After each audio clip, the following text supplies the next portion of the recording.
Hello and welcome to our new YouTube channel. This is Max and his dad, and I'm pleased to introduce you today to my thrift store finds, and I'm really hoping you're going to enjoy this.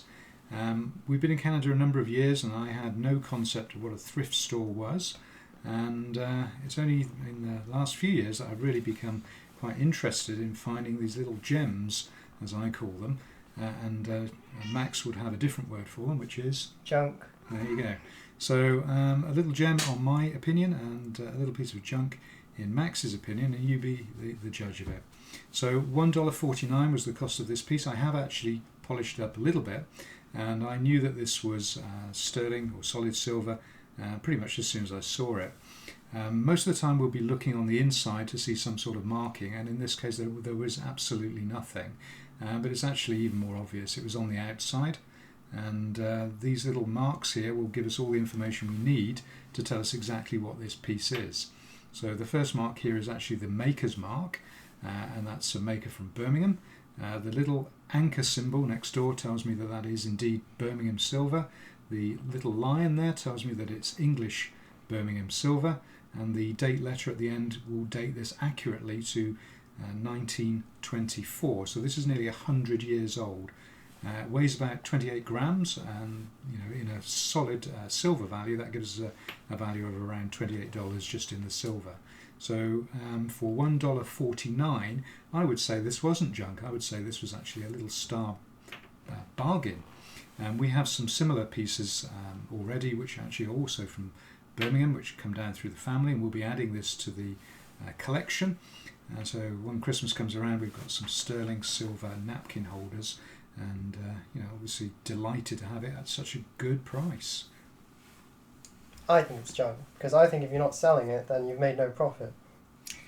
Okay, well, the next item I'll show you is this little piece here, which is just for comparison really, and again I have polished this up, and again it'd be very easy to think this might be silver. It's shiny, but again the trick here is no markings at all, no hallmarks on there. So without a hallmark we can be reasonably confident that this is not silver, and there are some other clues. Perhaps I can see a bit of copper showing through here, so with that I'm confident that's not silver. Okay, here's our third item for the day, a little picture frame that I picked up at the same time as the other pieces. You may think this looks a little dirty, maybe you would have left this on the shelf, but I think this screamed out silver to me. The reason is because of the tarnishing that I can see on the sides here, and the fact that it looks particularly well made. It's got a nice fabric covering, and although it's old, it does say quality. So there's a quality to this that perhaps you wouldn't see on some of the other picture frames that you might pick up. What do you think, Max? I think it looks like something you'd find in your grandma's house, and I think it should be melted down. There you go. So grandma's house would actually be very appropriate for this, because this is from the 1970s.